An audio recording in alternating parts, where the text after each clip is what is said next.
Hey everybody, it is Aaron at Aaron Tunes, and today I'm going to talk about development or variation and how it applies to songwriting and how it helps to keep a listener interested in a song as it moves through. A lot of times you get to verse 2 and things start to sound a little stale, a little boring, and listeners' attention can wander.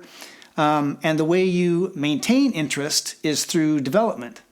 And that can be it can come in a lot of forms. It can be as simple as adding a tambourine to the second chorus. A lot of times you will hear in a guitar song, the first verse will be sung just with the voice. Second verse is the voice, and then anywhere there's a gap, there's a little guitar lick in there, just so the listener hears something different the second time through. And that's really the whole point of it, is that you keep adding elements to a song as it goes on, so that the second time a listener hears a section of the song, there's something new. The familiar stuff is still there, but there's something new, a tambourine or a harmony vocal. A lot of times second verses will have the vocal harmonized, just to add something new. And if you listen to songs, any songs that you already know, and you listen for that variation, you'll hear it all over the place, because it's such a key element. Even in a song like Baby Shark, the reason why it's so catchy, the reason why it's so repetitive, and yet it keeps interest, it maintains interest, is because they keep adding these new little elements, whether it's just, a little sound effect here, or a hand clap, or just something new. And yeah, you'll hear it all through popular music, but there's a certain band that is so good at it, and you don't even know it. And it's probably not a band that, if I asked you to think of a band that uses variations or developments in their music, you probably wouldn't think of this band, because they're kind of known as just a 3-chord rock band. But it's AC/DC, and they're so sneaky about it. I'm going to give you a couple examples of what I'm talking about.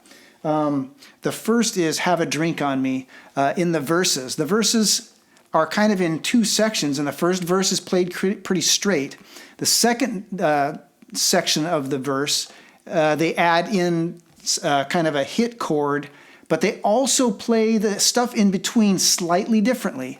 And it's still just two guitars, but because they've altered the way they're playing stuff, it maintains your interest through what would otherwise be a really long verse. So here's what I'm talking about. It's this part right here.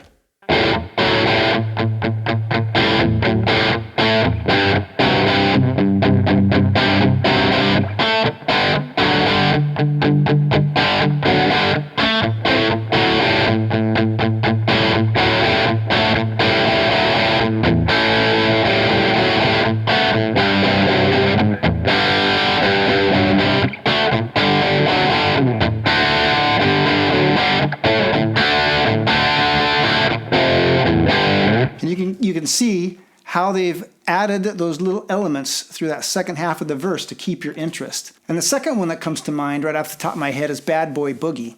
And that's a long song, and they maintain your interest by playing the verse the third time through in a completely different rhythm. Same chords, but they've changed them up rhythmically to keep your interest.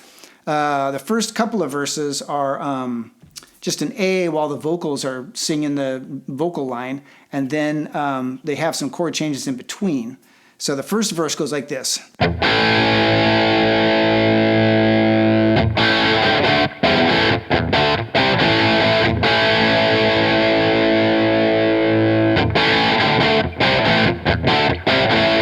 But the last verse is totally different. The last verse goes like this.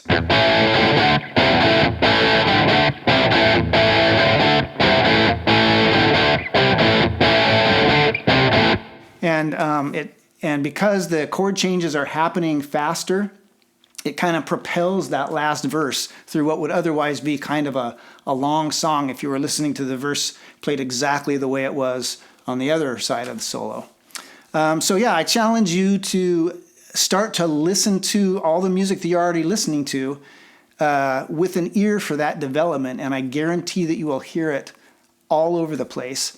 And more importantly, try and incorporate it into your songs. When you have every time that you're repeating an element that's already been made an appearance in the song earlier, add something to it, whether it's just a little harmony, tambourine, just a little guitar fill, or just something rhythmically different. Add something to it, and it will build interest throughout your song. That's why at the end of songs, you always hear so much going on, because by that time, by the time you get to the end of a song, all those things have been added, and so they're all kind of happening together at the end, which, it builds to a crescendo at the end.